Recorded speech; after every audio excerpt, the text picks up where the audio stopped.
Everybody, this is Allie Craig, and I have the fabulous Michelle G with me today. If you don't know Michelle G, she is matchmaker, she is a relationship expert, she is a relationship coach, and trust me, you will not want to miss our conversation we're having today because we are talking about how in the world you have relationships post-COVID, or can we say kind of still slightly dealing with COVID, basically. And the truth is that relationships, just like everything else, have changed. No matter if we're talking about relationships personally or professionally, how we connect has greatly altered because of COVID. Thank you, Michelle, for joining me. Thanks so much for having me, Allie. Hello, everyone. Of course, because trust me, when I was thinking about who can we have a conversation with about relationships, who gets relationships on a science level, just and geeks out like I do when it comes to the subconscious mind and the human biology and all that, you were my girl, basically. That is completely true. I consume all that data like it's just like I'm sitting there just eating. Oh my God, this is the best thing since sliced bread. So exciting, right? It's like so thrilling. You're like, oh my God, this is amazing. And the truth is that, and I know you've seen it, since COVID started and social distancing and quarantine and all that, it has really changed the way that we see relationships. And a lot of people think about it on the business side because a lot of people are doing Zoom, but also just on the personal side as well. Yes, absolutely. I mean, this pandemic has definitely changed the way we will connect with one another moving forward in the future, from how we're going to want to interact with people to we're going to think twice whether or not we're, what is it that we really value, to even the conversations that we're actually having in these first couple of dates that probably have never happened before. Well, those things are changing. The truth is that we as human beings, we haven't really changed. That's one thing that we talk about here in Success Rebel, my latest book, How to Be Successful and Sought After Without Selling Your Soul, is that the fact that, human beings, our brains haven't evolved in 20,000 years, most likely not evolving in our lifetimes. And the social stories we've been taught, those social stories about relationships have literally been ingrained in our psyche and in our cellular level before we were even born, because fairy tales are all about romantic relationships and all about finding your one true love and all of this. And COVID has completely turned all of our expectations, all of what we've been trained to do, say, act like, dress like, on its ear, basically. Yeah, I mean, completely. And I think, it's really a difficult time to navigate. I've had people who have asked me, can I date? Should I date? Is it wrong for me to date? And then there's other people who are like, I don't want to date because I don't think it's appropriate, so I think that people are asking themselves that question. There's a lot of reflection going on also in terms of like, what do I want in a partner? What do I want in my life? How does my life look in the future post-COVID, right? When you spend a lot of time with yourself, you begin to unearth and discover all the talents and also all the things that are important to you. And I know that's something that you talk about in one of the chapters of the book that I had read, where you really go into discovering our talents and our gifts. And I believe that's chapter 9, where you really kind of dive deep into that. Well, I mean, I think the blessing that COVID's brought for us is that this is the perfect opportunity to pause. And I actually don't think it's any accident that the book came out April. And April 7th, literally the peak of the week where everything was shutting down. Las Vegas shut down, LA shut down, hotels were shutting down everywhere. And I don't think it's any accident, because Success Rebel is all about understanding success on your terms. Your way, not what your mama thinks you should do, your boo thinks you should do, your bestie thinks you should do. What do you actually want to accomplish, and what is success to you? And you don't get there unless you've either had one of those kind of 360 or 180 moments, basically, of just total shit hitting the fan, or a pandemic strikes, one or the other, basically. It's, and the thing is that it kind of caught everyone by surprise, it was one of those things where we didn't think it was going to alter our lives so much, But here we are, and you know, we are human beings. We adapt and we overcome. There's a famous saying in the Marine Corps: adapt and overcome. And you know, our motto is semper fidelis, but one thing that we say as Marines is semper Gumby, right? Because Gumby, he was flexible. And I think we all have to be that way now, more than ever. And if you're struggling to be flexible, I think that's something then to kind of explore, because we all need to be, especially during this time, really flexible, because things are changing day in and day out. Well, and though some people do want to date and they're trying the online world, sometimes more now than they would have prior to COVID, you know, there's so many social stories around what is a relationship structure, what is a date structure in general, that there is that struggle of, well, you can't exactly replicate it 100% online. So what do I do? How do I meet my social story standards of what my expectations are? And, you know, what reality brings us? Because the one thing about social stories, no matter if we're talking about fairy tales, we're talking about the romantic comedies we all grew up on, you know, kids of the 90s, Dawson Creek and 90210 and all those love shows, we use air quotes for love shows on that, you know, those, conscious or not, those are sometimes the expectations we bring, and therefore we will get disappointed in a new method like online dating or online Zoom dating, not just, you know, a dating platform. And so, and then we think, oh, it's the other person, or oh, it's us. And it's really just, we have a social story and expectation that isn't necessarily being lived in. Mm-hmm. So what advice do you give to people who are chatting and dating, who are actually meeting via Zoom or some kind of platform of that nature for the first time? How can they maybe bring some of those traditional dating elements that they really want and desire to the virtual world? That's a fantastic question, Allie. But let me start with something a little bit pre to that, because you hit something really important, and that's social stories and expectations. And I want to start there first before I kind of get into like the nitty gritty of like virtual dating or video dating, you know, whichever term, or quarantine love, whichever term everyone's using these days, right? There's so many of them. Hashtag quarantine bae, right? I've seen that float around a couple of times. So, I mean, whatever it may be, but I just want to start by saying that the first piece of advice that I'm going to give is you got to explore your own social stories, right? And you have to also understand that, again, I go back to flexibility.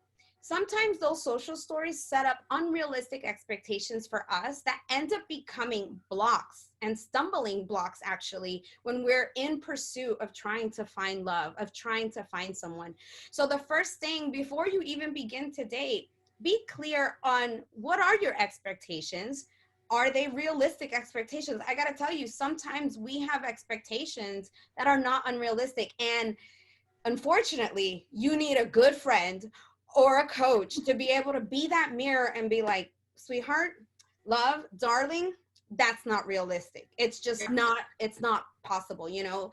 And that's one thing to really explore and know what those expectations are. Secondly, for yourself and your expectations on other people.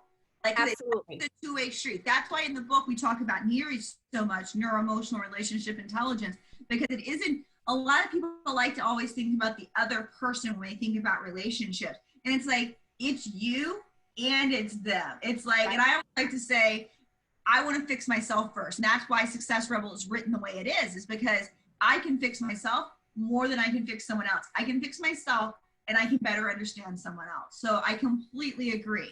And I will say something.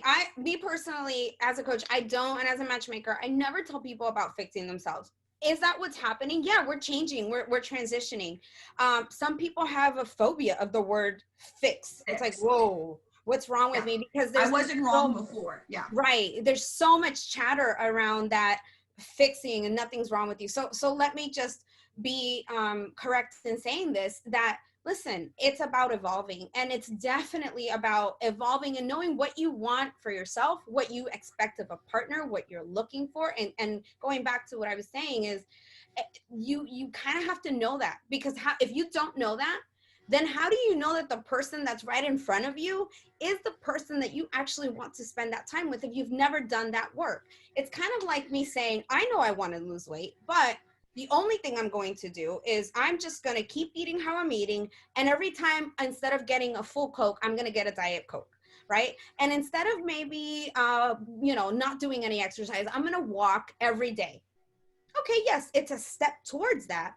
But you have to first make those decisions and be conscious of those actions that are going to help you start getting towards that goal, even if it's one micro action. So to answer your question, in terms of virtual dates, there's so many different elements to think about it. Treat it like a professional interview in terms of a couple of items. Background, right? You want to make sure that you have a good, pleasant background. Don't have a background where you have clothes all over the place. Your closet's open. If you're a video gamer, for some guys that I've seen, you have your video games all over. Like, listen to me. This is your first impression as soon as that camera comes on. And people, within the first 6 seconds, research tells us that people make their first impression of you. And it's that's only consciously. It's less than 3 seconds on the subconscious level. Yes. Seconds to consciously realize what you think in that first impression. Right. And I'm not saying that you can't change that, right? Because that can be changed. But based on that, people make a decision. Do I want to interact with you any further, or do I not want to interact with you any further? And I hate to say it, but it's the truth. You know what I mean? It's the truth.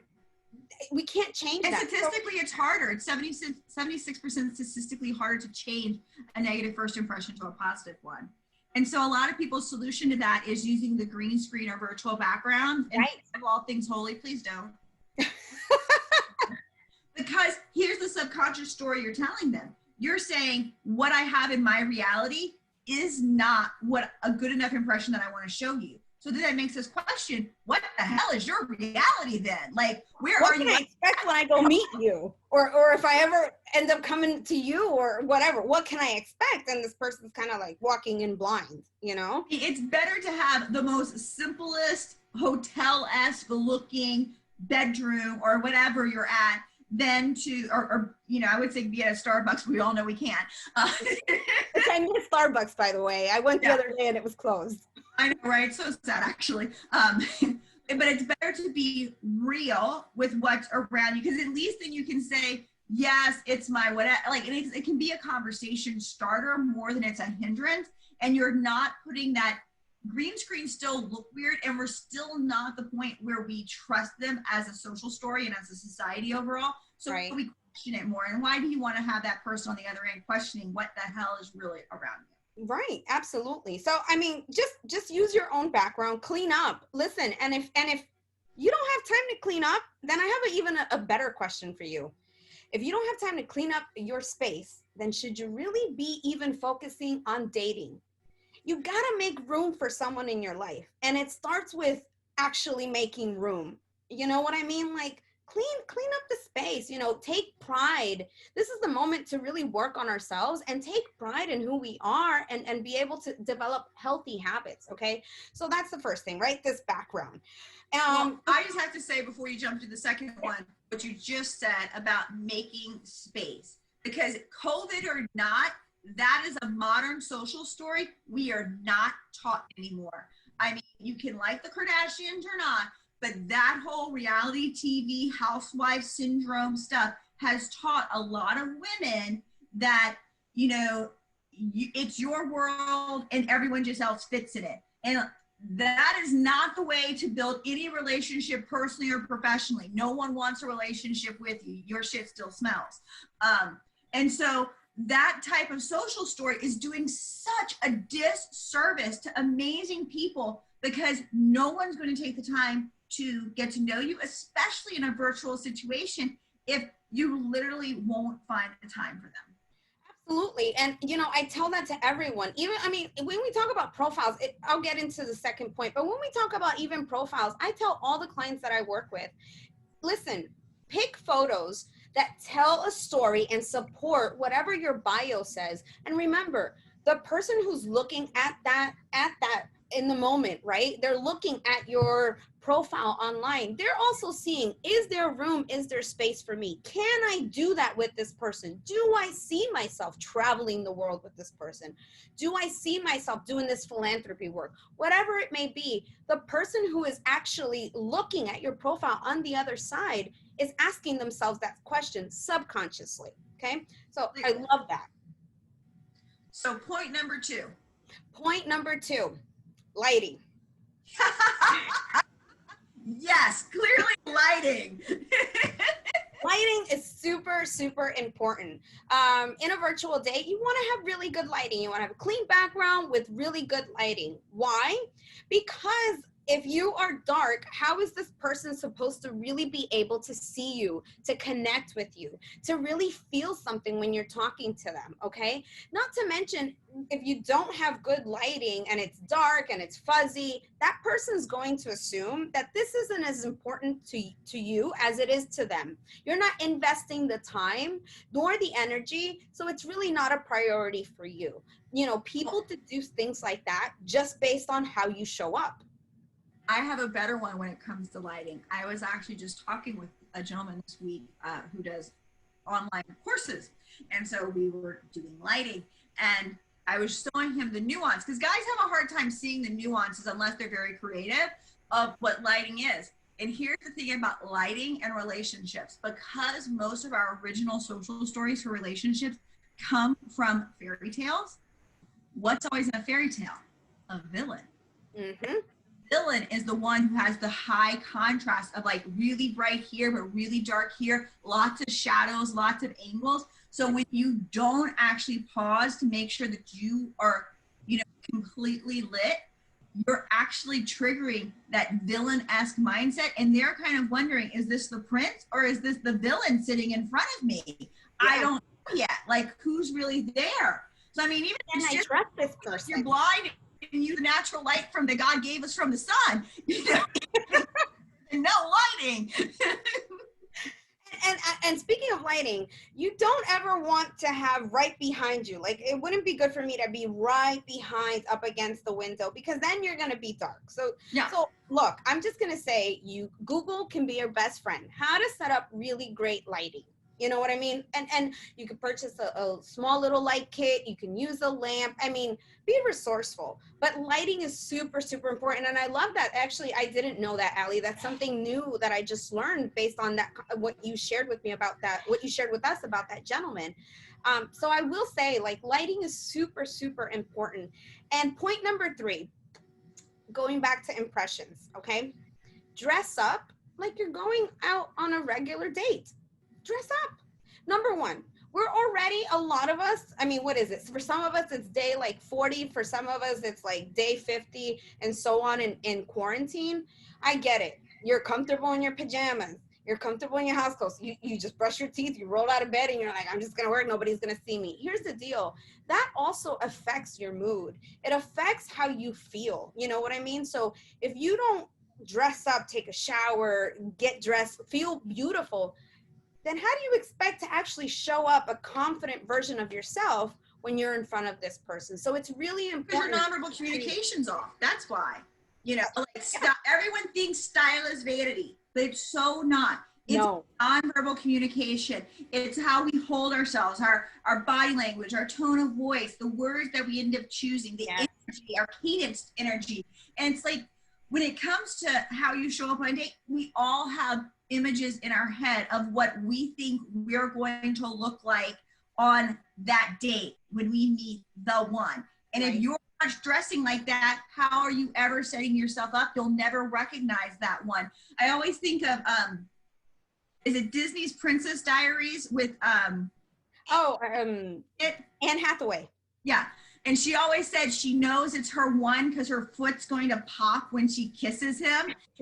I know it sounds silly, but we all in our head, conscious or not, have those stories, have that expectation is, if it's, I'm going to be wearing my grandmother's bracelet, or I'm going to have really cute shoes on, or, you know, whatever it is, I'm, you know, there. And if you're not dressed like that in that moment, even if it's virtual, you've already set yourself up for failure, that it's not going to be the one for you. And sometimes you don't recognize those stories, because a lot of people like to work in the logical side of our brain, which is not how we actually think or function. And so therefore they say, well, that doesn't make any logical sense. As long as I can put my hair in a ponytail and it's fine, or I can just put a sweatshirt on and it's fine. You won't uncover those things unless you do a hell of a lot of personal development, or you have someone like yourself alongside with them to say, let's really focus on your perspective of relationships. And let's really kind of dig here or push there to see what really shapes up of what matters to you and what are your little expectations of how you're going to be and how you're going to show up when that right date happens. And you know what we're talking about here are really, if we really think about it, we're talking about you as a brand. This world has really forced us, all of us. No, there is no exception to this. Every single person now is forced to represent themselves as a brand. And I know you're a neuro branding specialist. So, I mean, we have to really, really look at it from that perspective in dating, in interviews, in anything, and more especially in dating, because this is the person that you're going to make a decision about whether or not you want to share your world and your future and your dreams with that person. You know what I mean? And if they show up as a slob, I'm sorry, I don't want to spend the rest of my life with a slob. Yes, I get it. We're through a difficult time, but the fact that you couldn't even get up, you know, look decent for our date really tells me, if you can't show up for me just on that first virtual date, can you really show up for me when times are tough? When you really need them, yeah. And what's so interesting because of COVID and all of this, is that I think people are almost doing more internet searches to who are these people before they start going on virtual date, to like their social stalking and their reverse looking at photography, so like through Google search image. And you know, people don't realize how many impressions they realistically make every single day. You know, 1970s, if you would just talk to a business person, and you would, the average business person in 1970s would make 50,000 impressions in a month. So in the 1970s, before the internet existed, before all that, for email, you made 50,000 impressions a month. Business cards, meetings, phone calls, networking events, whatever it was. Today, pre-COVID, if you were online personally and professionally, you would make 50,000 impressions a day. Wow. How many? I don't even think we think about that. I know, but think about how many impressions since COVID's happened, because everyone's online, you're making. So you think you were just crying to your friends like, oh my God, I'm having a total meltdown on your Instagram live. That got archived. This dude's seeing that, you know, this potential mate seeing that there. And so all of that's adding up. And it's not to say that you can't have your meltdown. Everyone's social stories about relationships, about business, about income, about what professionalism is, about what being an adult is, about what life is in general, are being completely uprooted by COVID. Mm-hmm. But it doesn't mean you need to or should get online in those moments of meltdown. Yeah. So that's where having an expert like you, where you can have the moments of meltdown solo in a private conversation with someone who's willing to listen and not showing it on public, but then use something like your style to build yourself up in those moments, because you're still going to get nervous on your dates and all that kind of stuff. So using your style and your environment around you is a great way to empower yourself, so that even if you kind of felt jittery or iffy before, you don't show that as the first foot you lead within the door. You know, something, and I'm glad that you brought that up, and I'm just going to just tag on a little bit, you know, add on to it. 2 items. Number one is something that we do that we've started to implement because of COVID, and because I know that post-COVID, this is going to become part of the normal dating process. So for all of you listening, virtual dates are going to become part of the process of dating. I just anticipate more and more that it's going to become more normal. We get comfortable with it. You know, one thing to really take into mind is having a dress rehearsal, what I would call a dress rehearsal date. That's something that we as a company, along with my team, we've started implementing that, where we actually get on a call with you, set you up for success, give you pointers, do a mock date with you. Because here's the truth.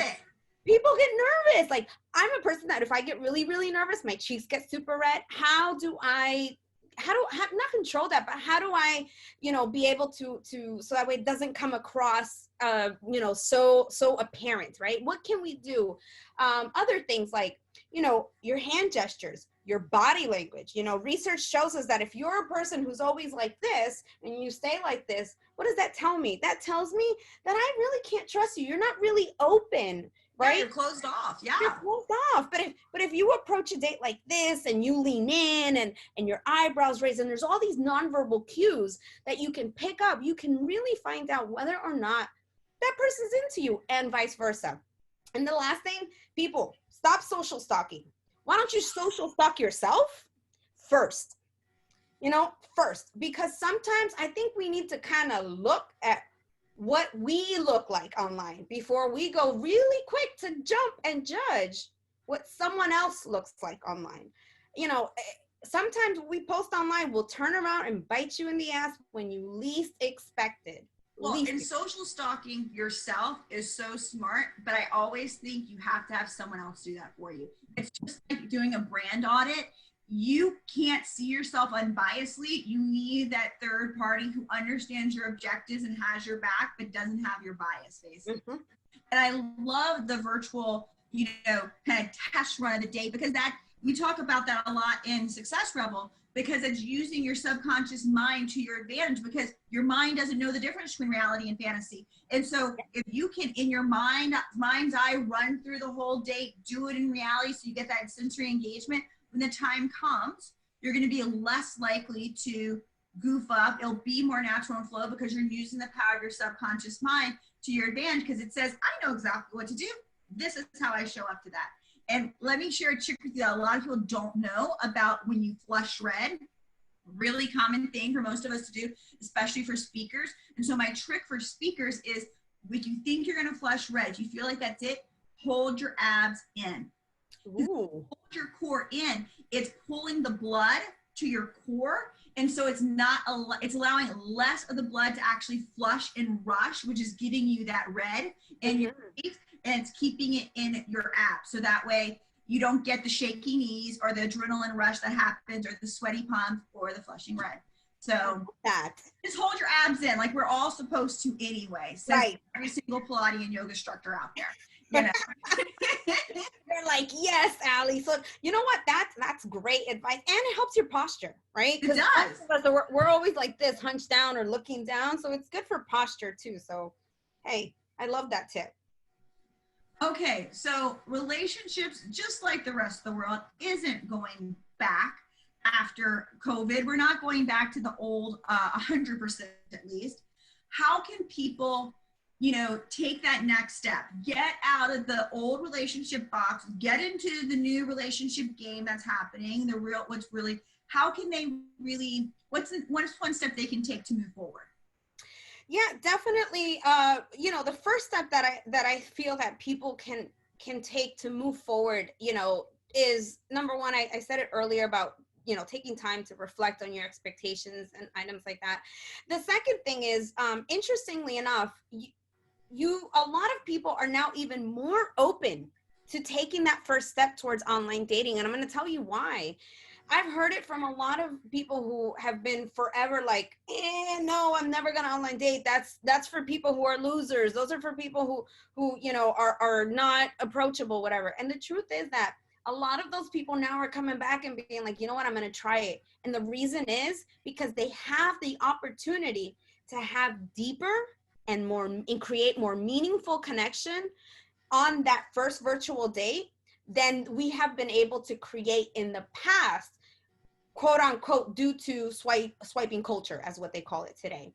So one step that I would say is, if you kind of been on the fence, this is the best time to be able to try something like online dating if you're open to it. Because those conversations that you're going to have, people are having those vulnerable, deeper conversations, and not so much focused on the surface level questions like, so what do you do? What do you like to do for fun? What are you passionate about? All valid questions. But let's be honest, we're in this together, right?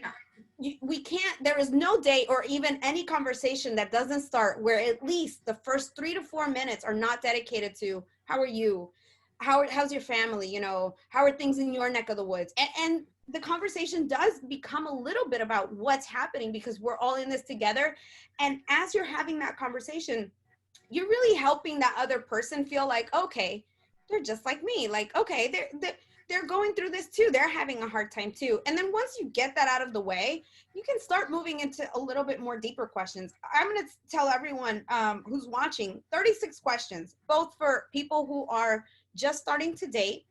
36 questions to love. You can Google it. It was written on New York Times by Modern Day. The questions that are on there are really great questions that you can use on a first date, or you can use with a partner that you've been kind of seeing, dating, you know, for a little period of time. Or if you're a person who is in a relationship, you can use those questions to really continue to get to know your partner and get to know the person that you're with. Here's the one thing, people, we always will change. Meaning, today, Chinese food may be my favorite thing. Tomorrow or next year, Mexican food might be my favorite thing. I think we forget that we are always dating one another, always. And people who start in that beginning dating process, they remember that because it's what you're feeling. The butterflies, the ooh, the ah, right? And then as you get more comfortable, which is something I also kind of want to bring up, as you get more comfortable, we forget to continue courting the people, the person who's right in front of us. So we don't have social stories that teach that anymore. The idea of old courtship is not in any modern day social story. I think it's coming back, to be honest. I hope it does. And especially with COVID being it's the perfect commonality point, no matter who you are, because everyone's experienced it. And that one commonality point, once you find one, your brain is hardwired to look for the other commonality points in the personality and in what the potential of the relationship should be. Yeah, absolutely. And, you know, something that you just said that I want to kind of piggyback off of you again is that social story. If you haven't noticed, we've been mentioning that phrase a lot, because right now people are struggling with their social stories. People are either A, having to let go, B, revise it, or C, create. Be open to creating a new story that fits you.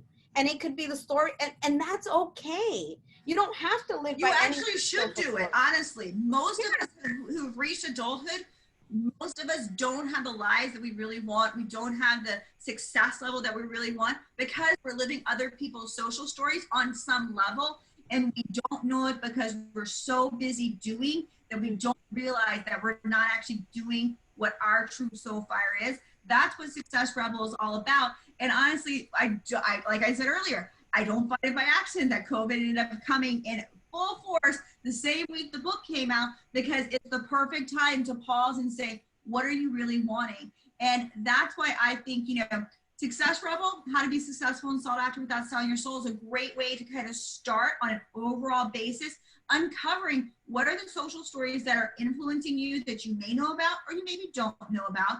Maybe it's a relationship from your area that you grew up with or what you saw modeled, because that's what human beings do. We just model everyone else. And you can choose now consciously, yes or no. But sometimes the next step is working with someone like you. And I think it's so smart, especially when it comes with dating. If you're really serious about making massive change fast, or just not finding the one true love, but as much as knowing what you want, finding that clarity within yourself, so that way you can be open to what comes your way when it comes to relationships. That's where someone like you as a relationship coach comes in so beautifully, because it's amazing when you lean in that way and someone else is supporting you, and you can discover and uncover so much so quickly and make radical change.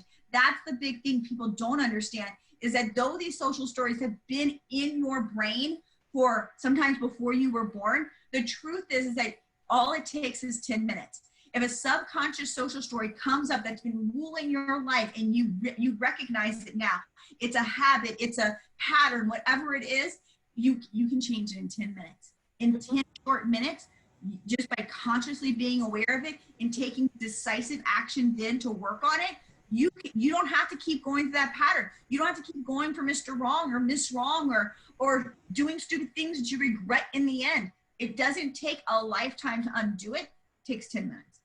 And you know what? Actually, there's a saying that says 10 minutes away keeps the therapist away. 10 minutes a day keeps the therapist away.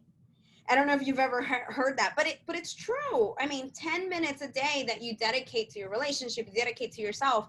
Oh my God, just 10 minutes. It will do life changing for you. And it doesn't happen right then and there. But again, I go back to those micro actions that you take to be able to be successful in the, in the long run, in whatever area of your life. And one of the things that I noticed also with social stories is all the social stories always show the hero's journey, right? And the hero's journey is that we all did it on our own. But here's the truth. In the real world, we don't do it all on our own. It takes a village. And like you said, sometimes it takes reaching out for help. Sometimes it takes spending that time being introspective and really facing those things.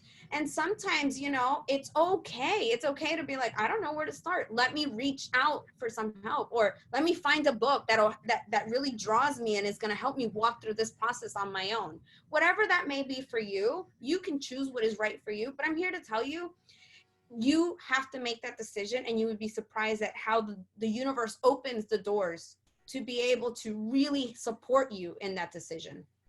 Well, and to counter the idea of the hero story, because as Western culture, we are hero obsessed, but as a fairy tale culture, it's not the hero that wins. The only way you get love is because the prince accidentally finds your ass, but it's because of the fairy godmother or the evil stuff witch that showed up.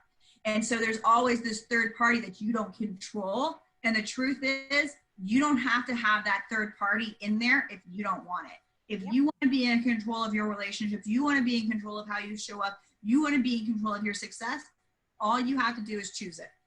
Absolutely. That's simple. Absolutely. Absolutely. And, Allie, now that we're talking about relationships, one thing that also we've noticed is a trend, and as a community, as matchmakers and relationship coaches, we've come together to really talk about is the idea of relationships or dating starting to accelerate a lot quicker during this time period. And I'd like to spend a little bit of time about that, because I know that in your book, right, when you talk about this success rebel and you talk about one of the beginning chapters, and I really wish I remember, I know the quote by hand, but I have it written here. I have it because I was like, I need to say this when I'm talking to Allie, because it kind of blew me away. You know what I mean? It really blew me away, because I think a lot of times, and as I'm talking about this entire perspective of like how relationships are starting to accelerate and move forward, we either one of two things. We tell our friends, and then our friends begin to say, oh my God, no, girl, I had that happen to me. Let me tell you what happened. And now you have another person's social experiences and stories all plopped on you, right? And then next thing you know, you're like, you begin to doubt yourself.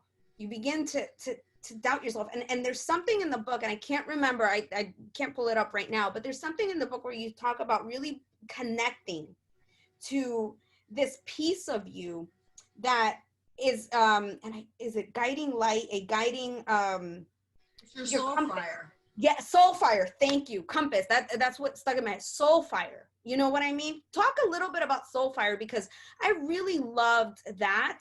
That really stood out to me in the book. And I feel like in dating, we tend to seek outside advice and help, sometimes for people who are not professionals. And we don't realize that their advice comes from experiences that they've had, but it doesn't have to be your reality, or that experience doesn't have to turn out like theirs. So can you talk a little bit about that?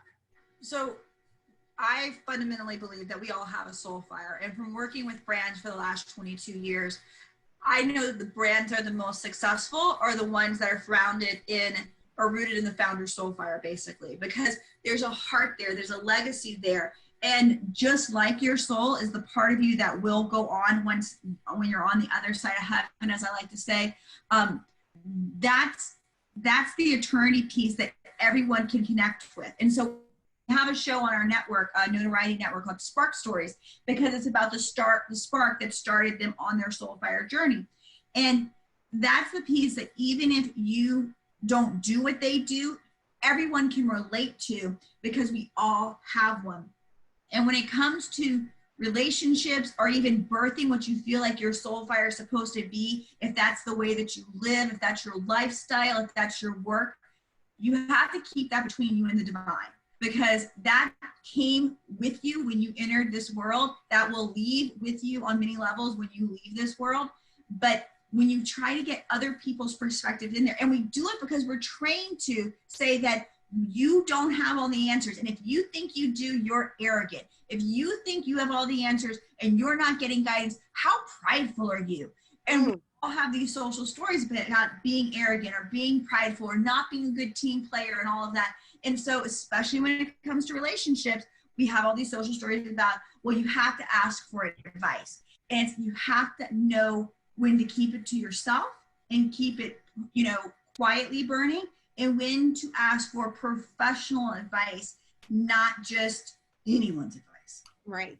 Absolutely. And that stood out to me so much in the book, because when we talk about the acceleration of relationships, people are moving through, okay, the courting stage, and then because we're having deeper conversations in these first couple of dates, right? We're really getting to the depth of people. We're trying to figure out. COVID's triggered our fight or flight. That's the thing. Right. That COVID has triggered the basic primal biology of who we are, because we are not these very logical beings. We are these very much animals that run on our biology more than anything. And COVID has triggered, death is a high potential. And so it's like 9/11 on many levels. Right. You saw an acceleration of relationships then where people were on the fence, they decided to get off the fence, basically. Mm-hmm. Doing the exact same thing for us, where we need to make a decision, because time is not forever. It's not, and this situation isn't going to be forever, but it's definitely left an impact on us. And so as we're having these deeper conversations, and like you said, it's triggering that fight or flight, we're asking those hard questions, right? Anywhere from like, okay, tell me about the relationship with your family. Do you get along with all your family? How are you Are you a financially responsible individual, And people are asking those questions. And so I just want to share that as that's happening, relationships are progressing faster, right? What do I mean by that, really? What I mean by that is that you may find yourself that also, because we're in isolation, maybe you may be lonely. You may feel also lonely. It's okay to feel that way. Also understand that your emotions are not necessarily facts. And sometimes we have to take a step back and really kind of say, I really like this person. I get to know them. I think that they're great. Okay. But I'm not going to rush into anything. I'm here to tell you, don't rush into anything. Whatever decision, whatever you choose to do, and however you want to be a part of moving that relationship forward, there is no rush. If that person is right for you, they will honor your speed, and it will be a co-creative experience and relationship. Because honestly, once you move dating is a co-creative experience, because you come in as an individual, I come in as an individual, we come from different walks of life, and we create this little bubble for the both of us. And people, that's exactly what's happening. Sometimes these people are living in these bubbles, and because they're so lonely and so isolated, people are starting to say, oh my God, I think I love you. Yeah, let's go do this. Oh my God, I'm making plans and doing all these other things, where they're allowing their emotions to be facts, and they're allowing their emotions to drive their decisions. So in that, I always say, I caution everyone not to say that it can't happen, because I believe in love. I believe you can fall in love with someone, if they're the right person for you. But it's also, let's be prudent. You know what I mean? Let's be prudent, and let's be smart, and like, okay, all right, I feel this for that person. This person feels that. No need to rush it. If the feeling is real, it's true. It's like how we say in the industry, it won't be a COVID relationship, as we say, it'll last through post COVID. So just, take a step back and really, and one thing I will say is, that's why there's experts like myself, experts like yourself. We are experts that really, do thousands and thousands of hours of not only research, thousands and thousands of hours of working with people in all different types of scenarios, with one goal. For me, it's to help people really find themselves and be grounded in who they are, and know the kind of person that they're looking for, or it's helping introduce them to the love of their life. You know what I mean? That's my expertise. I couldn't do what you do, Allie. I couldn't write that book. I couldn't, but you know what?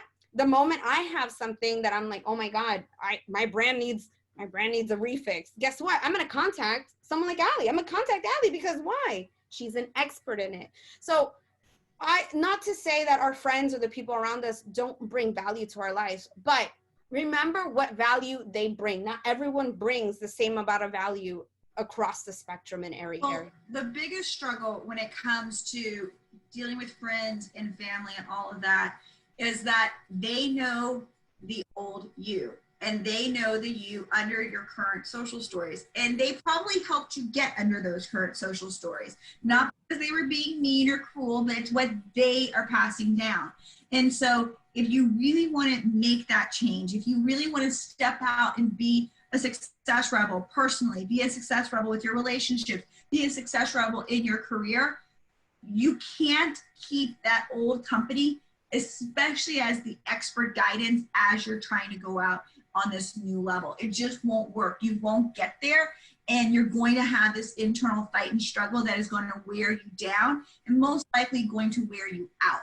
So hiring experts to say, I get what you're going for. We're on the same page. We have the same end goal in mind.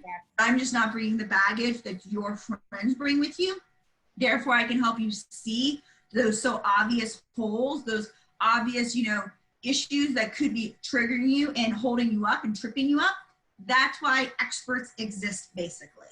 Absolutely. So how can people get a hold of you? What is the best way that they can reach and connect with you? Because you're doing some really cool things, even with COVID going on. Yeah, so we recently launched a web show, Spicy Love, every Thursday with myself and my co-host, which is a celebrity matchmaker, a really good friend of mine in the industry.